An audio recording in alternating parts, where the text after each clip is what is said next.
What's going on, duelists? It's your boy Nick, bringing you today on the channel an update to my insect deck list for the post Doom of Dimensions format. For those of you new to the channel, welcome. My name is Nick. We do Yu-Gi-Oh content mainly focused around rogue and casual decks alike.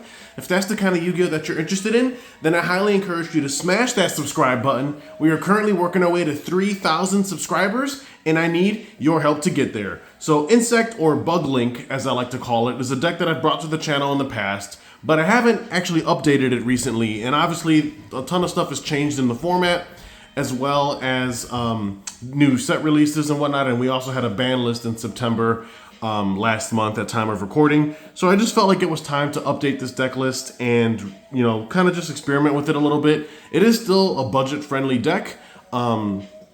This deck is super fun, super casual. I think in a local setting, it'll take you quite far, but anything beyond that, I don't think you should expect much from this list. I still think insects as a whole definitely struggle for the most part against a lot of the meta-relevant strategies right now. It's a fun deck to pilot and, like I said, a budget-friendly deck. So if you have players, a new player who wants to get into the game and they're balling on a budget, so to speak, this is probably a really good deck for them to start with, help teach them the ropes and whatnot. But it's a 55-card deck list, so of course we're going to dive in to the monster lineup first. We have triple copies of Battle Wasp Rapier the Onslaught. I think this card is a very high-quality starter/extender for you. As long as you control no face-up monsters, or the only face-up monsters you control are insect, he can discard an insect from hand, place a card called Battle Wasp Wind directly from your deck face-up in your spell trap zone. We'll get to that when we get to the spells. And then he can special himself from the hand. So overall, a very good quality, like I said, starter/extender. You know, basically just pitch a bug and special this while also placing a spell card from the deck. Then we have 3 copies of Battle Wasp Sting the Poison, the original Battle Wasp starter. Upon normal or special, you add a Battle Wasp monster from deck to hand. Pretty straightforward. He also has like an effect veiler-like effect, whereas a quick effect, you contribute any other insect to then target an effect monster your opponent controls and negate its effects to the end of the turn. That effect comes up every once in a while, but for the most part, you're just using this card as an archetypal Rhoda. Then we have 1 copy of Battle Wasp Arbalest the Rapid Fire, 1 copy of Battle Wasp Twin Bow the Attacker, and then 1 copy of Battle Wasp Twin the Bullseye. All of these cards are effectively extenders for you, with the exception of Arbalest, because he only triggers on normal summon, but there are combos in this deck that give you additional normal summons. When he's normal summoned, you can target a level 3 or lower insect engrave, special summon it. Twin Bow just states if you can special summon this card from your hand during the main phase. And then Pin the Bullseye states that if you control an insect, you can special this card from hand. So for the most part, as one-ofs, I think these cards are all perfectly fine. I wouldn't recommend playing any more copies of them because they can get a little bricky, especially since all of their effects are hard once per turns. But 1, 1, and 1 I think is perfect. They are also searchable in the list, so I think you can get away with just one-ofs. Up next, switching from Battle Wasp to B-Trooper, we have triple copies of B-Trooper Scale Bomber. This card, again, just another high-quality extender for insect decks. If an insect monster is normal or special summoned, you're able to special summon this card from your hand. So again, just helping you put bodies on board so you can link climb, I think, is obviously very cool. And then his second effect kind of functions like a pseudo Ghost Ogre, where when a monster your opponent controls activates its effect, as a quick effect, you contribute any insect, including itself, to then destroy that monster. So overall, I think this card is a very high quality extender for you, so you max out on that. Then we play 2 copies of B-Trooper Scout Buggy, again, another pseudo extender for the deck. 1 copy of B-Trooper Assault Roller, and then we round out the B-Trooper monster lineup with 1 copy of Sting Lancer. Scout Buggy and Assault Roller are effectively extenders for you. Sting Lancer kind of functions like a pseudo, like an insect bestial, I guess is the best way I would describe this. While also searching you B-Trooper spells and traps. But I think 2 Scout Buggy, 1 Assault, 1 Sting is the perfect ratio. Again, these cards have very good effects. Scout Buggy just basically summoning another copy of itself from anywhere upon its summon. Assault Roller just allowing you to banish an insect from grave to special this from hand is nice. And then, like I said, Sting Lancer being kind of like engine/non-engine, because it can serve as a hand trap for you in certain scenarios. But this is just a way for you to search for your B-Trooper spells and traps for the most part. So that's going to round out the B Trooper lineup as far as the monsters are concerned. Now we're diving into the Ragnarika package, which I still think you should be running. Because again, these cards are just insane starters / extenders for you. I'm on triple copies of Evil Seed.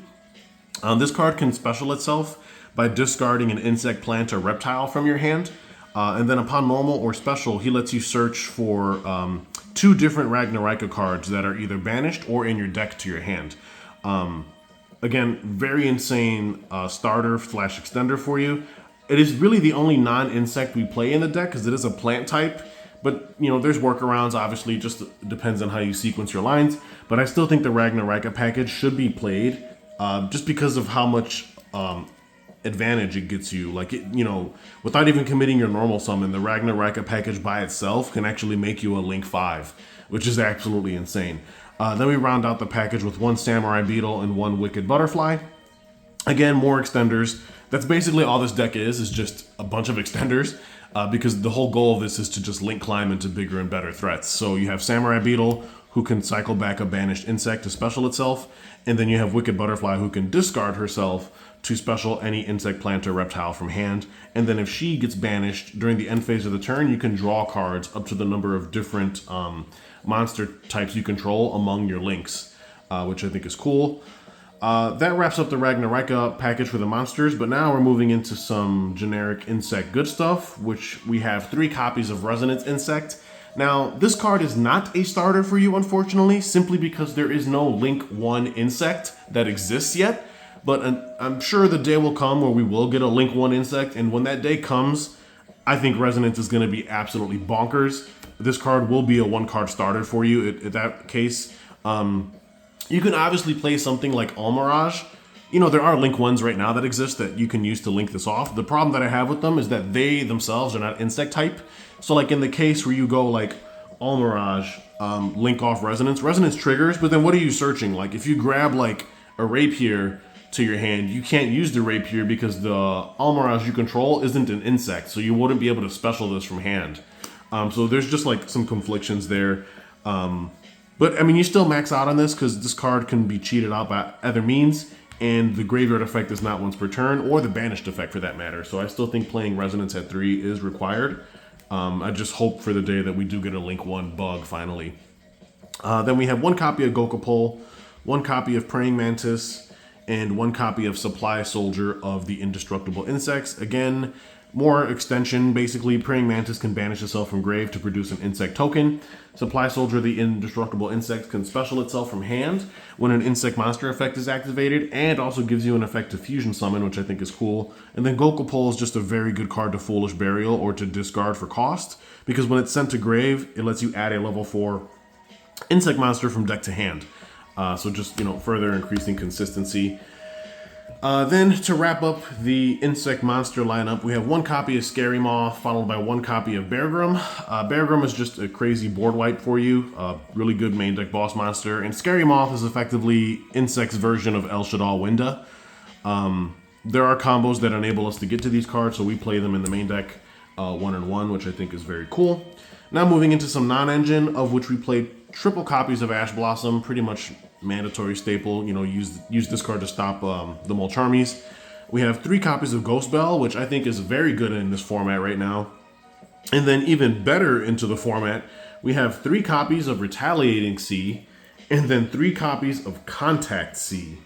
I think these cards are very, very powerful this format. The sea monsters alone give you so much advantage. Retaliating just being good into like Draco Tail and or branded decks, even Mitsurugi decks. I think Retaliating Sea is also very good into, and in some cases maybe even Yummy if they use Surprise. You can chain Retaliating obviously, and you know, put them under like a macro like Floodgate. And then Contact Sea is kind of just funny. The fact that it's also searchable for us in this deck. Honestly, all the insects are searchable, so we can search Retaliating as well as Contact Sea in this deck. Which makes it pretty broken, honestly. And you can even search Contact off of Retaliating's effect as well. So like you can Retaliating See your opponent, then when they clear it, you search Contact See and then Floodgate them again, which I think is very ignorant. But these are, I think, the most perfect non-engine to be playing in a deck like this, especially since cards like Retaliating and Context C are in fact searchable. But that does wrap up the monster lineup. Now moving into the spell lineup, we still choose to play 2 copies of Battle Wasp Wind. This is the spell that Rapier, the Onslaught, places for us from deck. However, I keep going back and forth. I want to just cut this to a 1-of, because at the end of the day, this card is a brick and it's not a starter. It's mainly in here as an engine requirement. But the problem is that if you happen to draw this card, Rapier does not work because he only places this card from deck, not from hand. I don't know if that's an oversight on Konami's part. Like, I don't understand why they couldn't just include, you know, from deck or hand. But because Rapier has to place the wind from deck, that means if you draw the 1 wind, you're basically cooked. You can't, like, the whole Battle Wasp engine kind of just falls apart, to be fair. So that's why you play 2 in the event that you draw the 1-of. Now, this is a 55 card deck, so the odds of you drawing a 1-of should be low, but never impossible, right? And I tend to have pretty terrible luck on those kinds of things, so I just prefer to play the second copy for insurance. But there is a world where if you're brave enough, you could just cut this down to a 1-of and just play the deck at 54 cards and increase consistency slightly. But basically all Wind does is twice per turn, if a Battle Wasp monster is normal or specialed, you can target that monster and then add a Battle Wasp monster with less attack than that monster from deck to hand. So it's basically an archetypal Black Whirlwind, if you're familiar with the Black Wings. So just 2 copies of that. Then moving on, we play 3 copies of Ragnaraka Bloom. This card, I think, is a 3-of, is very insane. It's a starter / extender for you. It can search you Evil Seed or special summon any of your Ragnarakas that are banished or in your graveyard or from your hand. And then on top of that, it just gives your insects a huge stat buff while also debuffing your opponent's monster. So I think playing 3 copies of Bloom is still needed, especially if you are playing the Ragnaraka package, which I think you should be anyway. Up next, we have 3 copies of Armed Rebellion. This is basically a insect version of Emergency Teleport, although it is a bit worse, because of course nothing can be perfect, right? It lets you special summon a insect with 1,000 or less attack from hand or deck. Then if he specials it from deck, you have to send a monster you control to grave. That means if you activated this on an open board, and you special summon 1 monster, and that's the only monster you control, you do have to send that monster to grave immediately. Now that you usually want to summon like Resonance Insect with this, and that's fine because if you summon it and send it, Resonance still gets to trigger the grave effect. But I just wish that you could just special an insect from deck and keep it. Like, I don't understand again why they keep putting all these different restrictions on insects of all things. You know, you have Mitsurugi running out here rampant with no locks, no restrictions, no nothing, and then you got archetypes like Battle Wasp that have every restriction known to man, when in the grand scheme they really don't need it because nothing this deck does is that outrageous, to be fair. But anyway, that's besides the point. Moving on, we have 1 copy of Beat Trooper Formation, 1 copy of Beat Trooper Landing. The field spell is basically just a monster reborn for you, as well as it produces an insect token when a bug is destroyed by battle or card effect. And then Beat Trooper Landing is just an archetypal polymerization spell. And then to round out the last spell in the deck is 1 Called by the Grave. And then moving into the trap cards, again, this is the 55 list. We have 1 Ragnaraka Hunting Dance, which is basically a target pop. 1 Ragnaraka Wisteria of Woe. It's an archetypal trap monster that also DD crows up to 2 cards from your opponent's graveyard. And then we have Beat Trooper Flying Sting, which is basically just like a solemn strike for insects. So that wraps up the main deck. Like I said, 55 cards. Now we're moving into the extra deck, of which we play 1 copy of Beat Trooper Cruel Saturnus and 1 copy of the Heavy Cavalry of the Indestructible Insects. Cruel Saturnus is basically a Rhoda for you. When it's summoned, it lets you add a Beat Trooper card from deck to hand. And then Heavy Cavalry is pretty much like an SP Little Knight for insects. As a quick effect, he can target 2 monsters on field, including an insect you control, and banish them. Card's pretty cool. It also cannot be destroyed by your opponent's card effects. So, I mean, I wish it was better. Like, I wish it just could just target something and banish it and not have to, like, you know, banish your own stuff in the process. But like I said, that's neither here nor there. We have 1 Sachi the Ceremonial Bull, 1 Diablantis the Menacing Mantis, and 1 Battle Wasp Grand Partisan. This is basically your Synchro Suite. The Battle Wasps help you get to Sachi. Sachi is what gives you that additional normal summon. which I think is cool. So you can summon out cards like Arbalest mid-combo and use that to extend even further. Diablantis is basically a Foolish Burial and can also make other cards you control tuner monsters. He's how you actually climb into Grand Partisan. And then Grand Partisan is just basically like a mediocre towers. It can't be destroyed by card effects, which is the only protection it has. And then he gains 200 attack for each banished insect. And then if he himself is banished, he can special summon himself and then destroy cards the opponent controls up to the number of banished insects you have, and then burn your opponent for 500 for every card destroyed. So while it is a very cool card, by itself it doesn't actually do anything because it does not have an effect that banishes itself, which I think is just super weird. I've always kind of disliked that about this card. Like, you know, you're going to give your boss monster an effect that triggers when banished, but does not have a way to banish itself, which means it's always relying on other cards to facilitate that. And I just think it's a little clunky overall, but still a cool card nonetheless, and definitely something bugs are going to use, because at the end of the day, there isn't much out there for them to use as far as extra deck insects are concerned. Like, you know, this is one of the better cards they have, but the bar overall has been set very low, unfortunately. So we run it, obviously.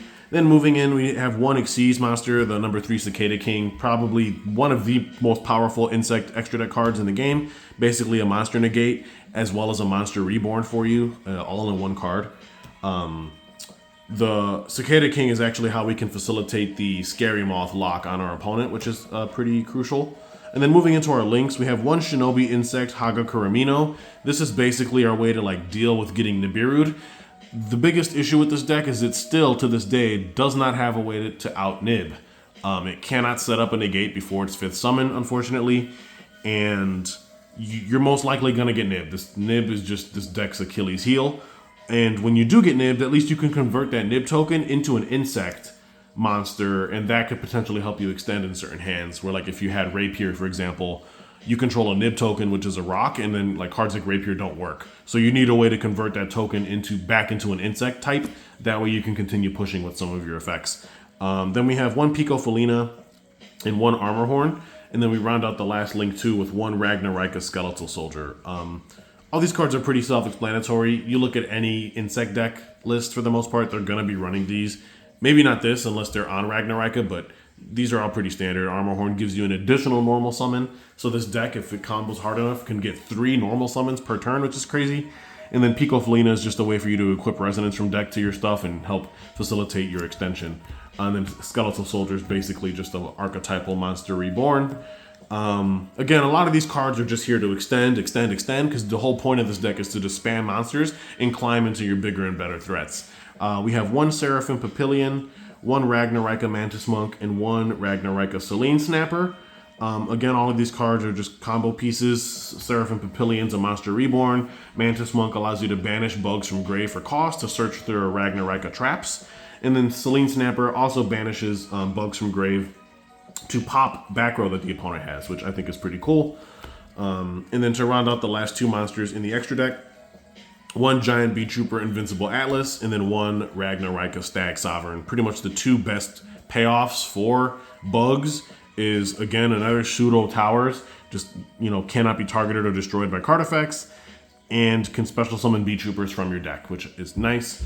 And then Stag Sovereign just being a double pop whenever a monster is summoned from deck or extra deck is really cool on a 3300 body that can float back into itself. It can place a insect, plant, or reptile on the bottom of the deck to special itself from grave, which is nice. So like you make this, and then as your opponent outs it, you can every single turn just keep bringing it back. Like you can normal summon literally anything and then shuffle it back and bring the Stag Sovereign out. So this card just puts a lot of pressure over the course of the game, which is nice. But unfortunately, these are like the 2 best things that this deck can put out. It's just a double pop and an untargetable, indestructible 3k beat stick. Which, like I said, the bar for this deck is set pretty low, and that's why I was saying that in a local setting, as long as your locals is more casual focused, I think this deck can take it pretty far. But if you're expecting to go to like a super sweaty locals or like a regional, I don't think this deck has the chops. Even with the non-engine it plays, you know, Retaliating C and Contact C can only get you so far. And I think this deck's inherent issues are that it simply doesn't have good enough payoffs for the amount of investment you put.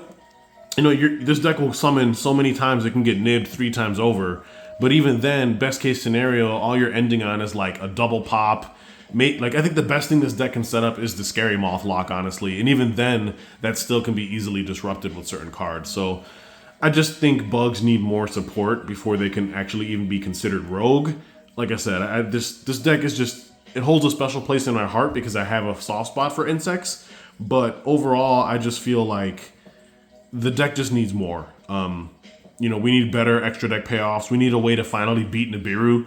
You know, like the fact that this deck just gets cooked by Nib it just makes me really sad. But again, for a beginner duelist or somebody who wants to build a deck on a super duper budget, this deck is extremely cheap, and it's just a good like beginner deck or starter deck for somebody just getting into the game and who wants to learn about the mechanics and especially learn about link summoning and link climbing. This is a very good deck for that, because it just link summons a lot. And you know, somebody who's getting into the game and doesn't understand links, you know, this is a great deck to show them how link monsters work, because it plays so many of them, and the whole goal of this deck is to link climb, so it can show them, you know, how to do that efficiently, I think, which is great. But that wraps up the main and the extra. Now moving into the side. Again, side deck's always up to personal preference, but this is what I'm choosing to play. You just have 3 copies of Droll and Lockbird. I still think this card in the side deck is worth running. Again, you just have matchups like Mitsurugi, Raziel variants, like Anamat Raziel, still running rampant. I think cards like Droll are just kind of needed. We do have 2 Kaijus. The cool thing is these Kaijus are searchable. We have 1 Kumungus, 1 Godarla, so going second, Resonance can search you a Kaiju, which I think is great for outing Towers monsters, like the Lunalight matchup, for example. So I think that's always something to note. Then we do play 3 Droplet in the side. Again, just need some kind of way to break the board going second. We also have 3 Cosmic Cyclone. This honestly is a huge flex spot. I was just running this because the last locals that I took this deck to, there tends to be a lot of players there who play like Floodgatey, like, you know, Trap Trick style decks. So I just wanted the additional back row hate. But this does not have to be Cyclone. To be fair, I don't think Cyclone's that relevant in the current format. I mean, there are a couple decks that this can be good into, but I mean, for the most part, this isn't anything to write home about. So this is a huge flex. You definitely don't need Cosmic Cyclone. Feel free to replace this with whatever you would like to run in that slot. And then to round out the rest of the side deck, we do play Triple D Barrier. Again, I just think that bugs, they kind of need a way to like stop the opponent from like playing. Because obviously, like, there's so many cards that shut us down, like cards like Fuelos, for example. Bugs do not have good lines under Fuelos because we just summon too many times. And then obviously we get cooked by Nib, we get cooked by Droll. So like there's a lot of like turn skip hand traps that the opponent can have to stop us from playing. So I just figured we need to have something in our deck that can turn skip them back. And at least if they don't get the setup, then on our turn 3 we can try to like push for lethal or something. So I'm not proud to play this card. Don't know why Konami still has this card legal at 3 copies, but it's in here, so we're gonna run it while we have the chance. And then to round out the last side deck card is just an additional copy of Hunting Dance. Again, for those matchups where you need the additional destruction, I think Hunting Dance is a great trap card. So that wraps up my update to Bug Link or Insects post Doom of Dimensions. Like I said, I mean, this is just basically an insect pile. You're just using Battle Wasp, Bee Trooper, and Ragnarika engines to like facilitate a bunch of bodies spammed on the field. And it's overall a fun deck. Not very powerful, but at the end of the day, fun, and it's also really cheap. So again, for anybody looking to get into the game who wants a fun, cheap strategy to mess around with and kind of learn the ropes, I think this is a perfect deck for that. But as far as like trying to build this to be competitive, I just think you're going to have a bad time. I mean, even in Genesis format, which is something that my channel really hasn't covered too much, to be fair, I don't even think you probably could get away with playing this deck in Genesis, but the big issue is Genesis does not have link monsters, which means like half of this extra deck is just not applicable, right? So like, I don't even know what a Genesis insect list would look like or how relevant it would even be. I mean, you're probably just like, you're spamming bodies to synchro climb, I guess, but then most of these cards hard lock you into insects. And last I checked, there aren't too many great insect synchro monsters. I mean, like I said, the best payoff we have is probably these 2 cards. And even then, neither of these cards are anything to write home about, especially this one, because this one really doesn't do anything. Like, if this is the only card you have on board, it just kind of sits there. It's like a giant vanilla monster that can't be destroyed, which is cool, but I just feel like you need something a little more proactive. So that's my opinion on that. But like I said, Duelist, feel free to like, comment, subscribe. Let me know down in the comments below what you think of the list or what you would change, or if this is a deck that you just, like I said, have a soft spot for like I do. And no matter what the format looks like, it's something you always just want to try out. So with that being said, though, this is Nick hitting that end phase. Make sure you stay tuned for more content coming your way post Doom of Dimensions. And I'm also really excited to, at the end of this week, at time of recording, the new branded structure deck will be dropping. I plan on picking up a playset of those, and I will be updating my branded Draco Tail deck list, so I'm definitely looking forward to that. But yeah, just stay tuned. And like I said, this is Nick hitting that end phase. Peace.